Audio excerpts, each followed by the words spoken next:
चालतं, हा पार्टिकल होता, हा सरळ जात होता आणि दुसरा जो पार्टिकल आहे तो या पद्धतीने जात होता, म्हणजे रेस्टला होता, बरं की नाही, रेस्टला होता. आणि हा ब्लॉक जर युच्या स्पीड मध्ये गेला, हा M1 आहे आणि हा तुमचा M2 आहे, हा रेस्टला आहे, तर काय होईल? आणि कोणतं कोलिजन घेतलं आपण? परफेक्टली इलास्टिक कोलिजन घेतलं. तर काय कळलं तुम्हाला? हा ब्लॉक जो आहे तो असं निघून जाईल आणि हा जो दुसरा ब्लॉक आहे तो या पद्धतीने निघून जाईल, M1 असं जाईल, बरोबर की नाही. आणि मी तुम्हाला सांगितलं या दोघांमधला अँगल किती राहतो? ऑलवेज 90चा असतो. दुसरं महत्व आता व्यवस्थित समजा, मी म्हटलं इथला सपोज जर अँगल थीटा आहे, ठीक आहे, इथला अँगल जर थीटा आहे, तर तुम्ही काय म्हणशाल? मुद्दाम इकडे घेतला तिकडे घेतला तरी चाललं असतं.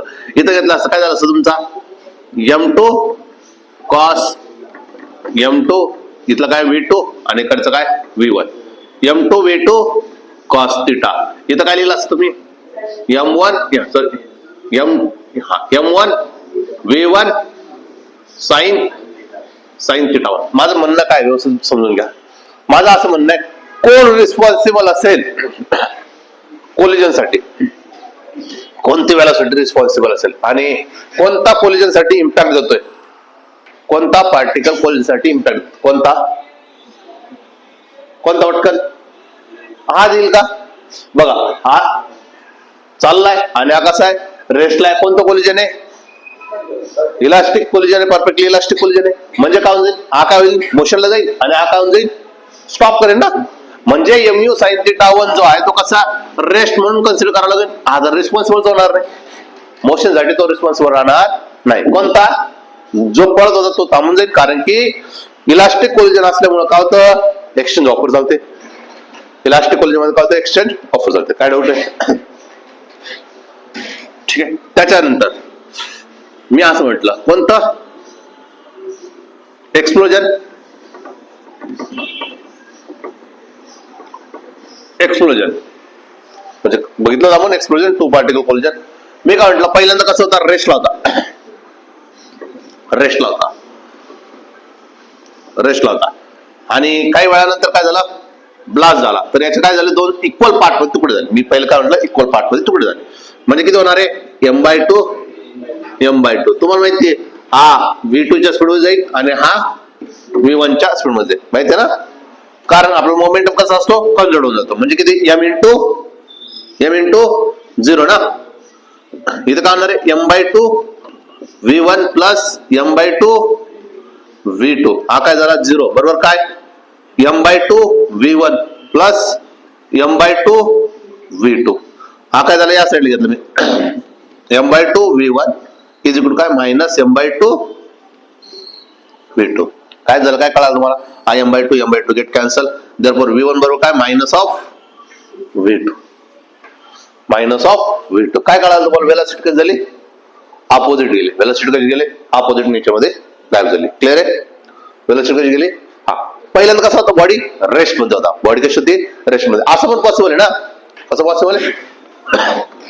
की बॉडी ही आमची जी बॉडी आहे ती U च्या स्पीड मध्ये पुढे जाऊ शकते, पुढे जाऊन फुटू शकते ना. असं थोडी की इथंच फुटेल, पुढे जाऊनही फुटू शकते.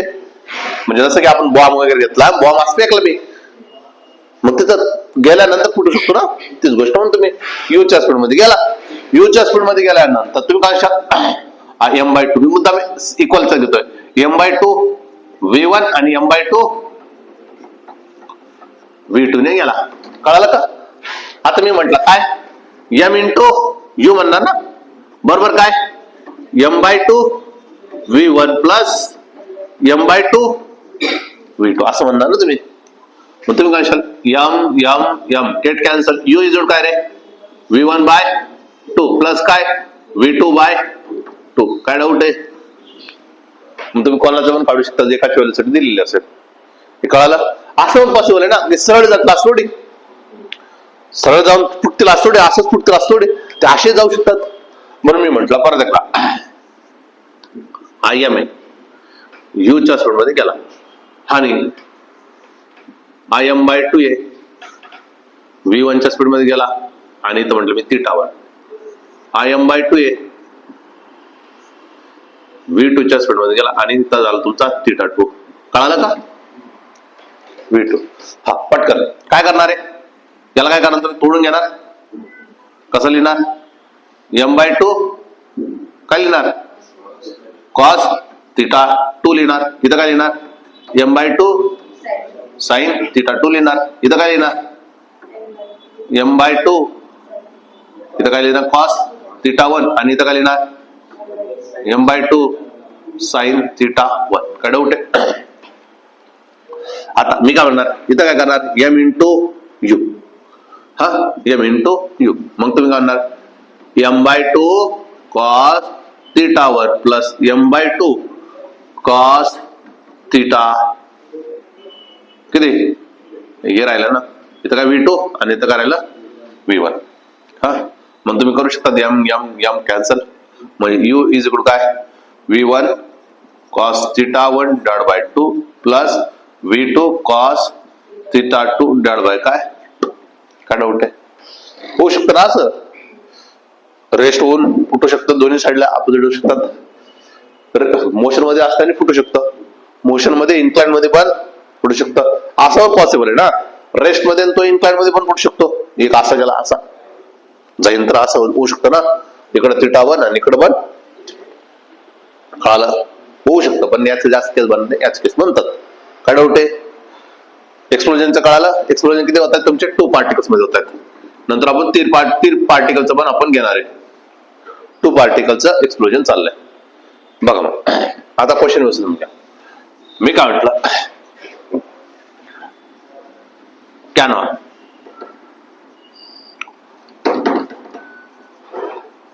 Bomb explode at highest point. Highest काही दिसत नाही.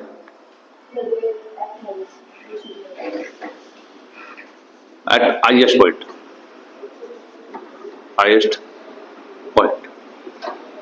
If one particle is retraces the same path,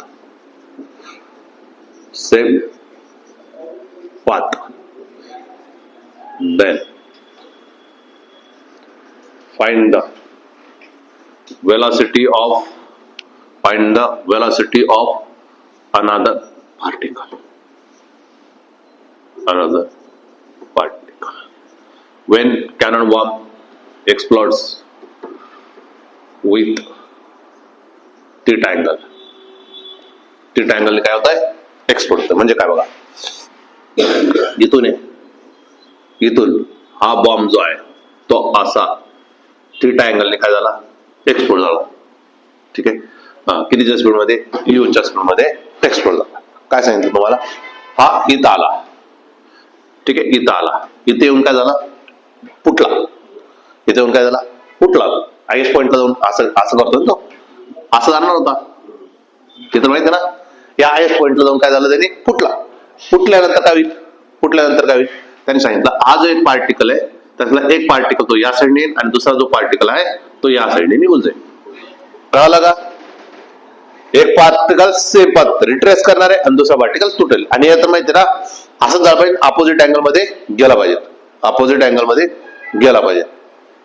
कळालं का? चला आता विचार करूया आपण. मग मी काय म्हटलं? हा काय EM आहे? याचे 2 इक्वल पार्ट मध्ये झाले. मी असं म्हटलं इक्वल पार्टचं क्वेश्चन म्हणतो मी m/2. ठीक आहे. काय डाऊट आहे? आता मला सांगा, इथं म्हणताना तुम्ही काय म्हणशाल? m into u cos theta ना. mu cos थिटा बरोबर का बरं?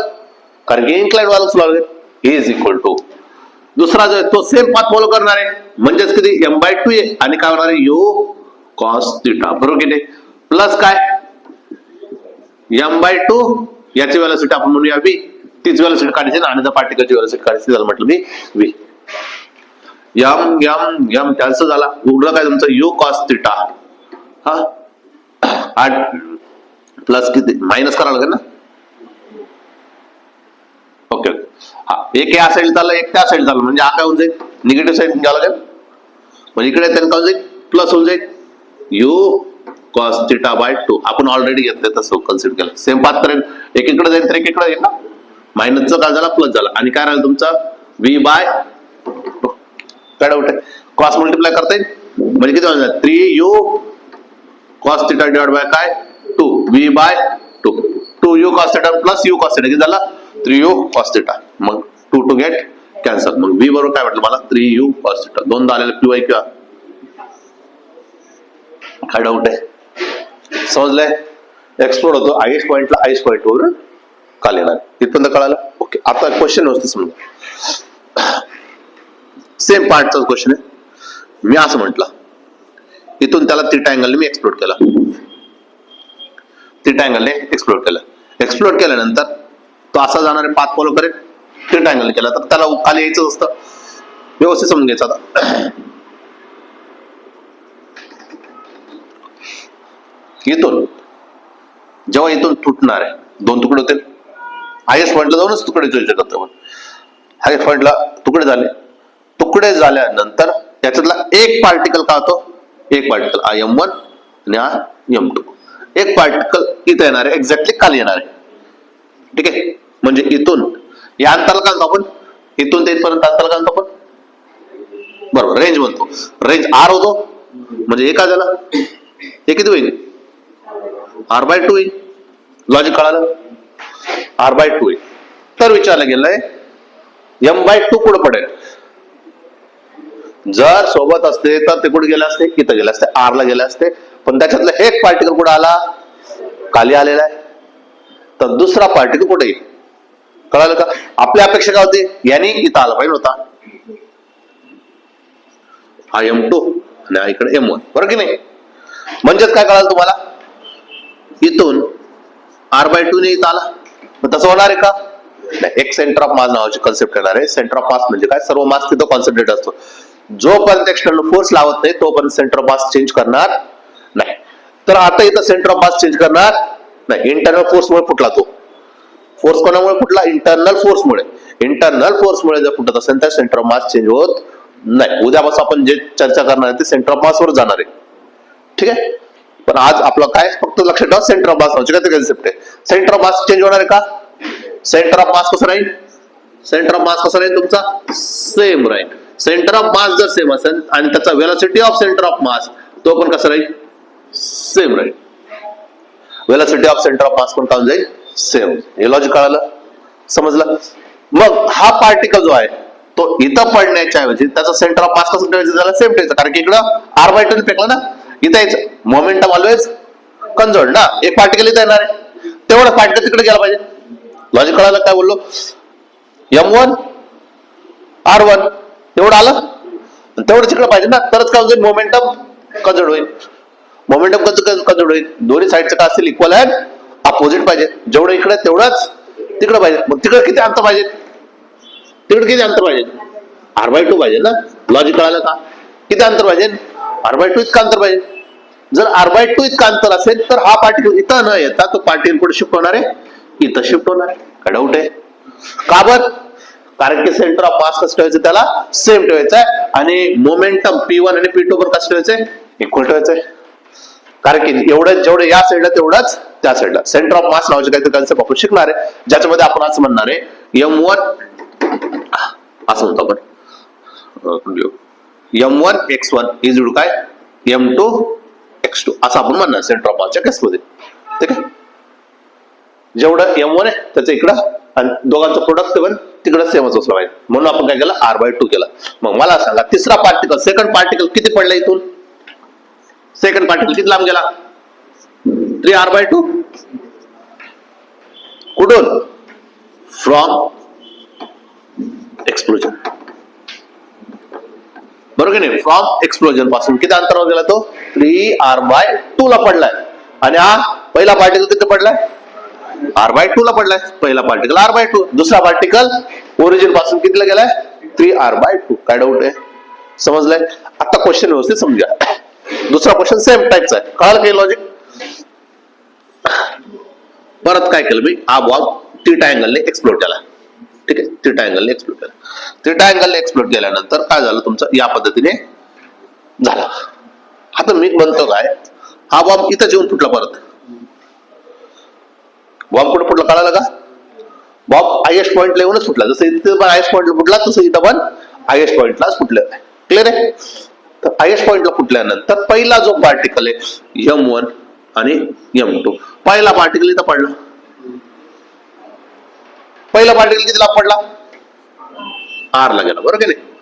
काय डाऊट आहे? पहिला पार्टिकल R ला गेला, तर दुसरा पार्टिकल कुठे जाईल? त्याच्यापासून R ला जाईल ना. पहिला पार्टिकल इथं पडला, त्याच्यापासून इथून त्याच्यापासून कितीला जाईल? R ला जाईल. का बरं?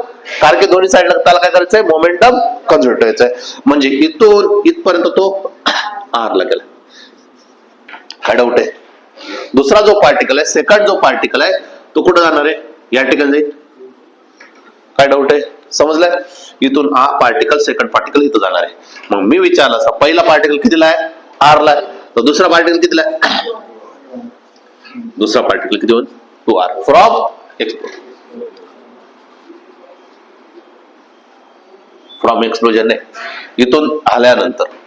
फ्रॉम एक्सप्लोजन म्हटलं तर इथून होईल ना, इथून एक्सप्लोड झाले, इथून फ्रॉम इनिशियल.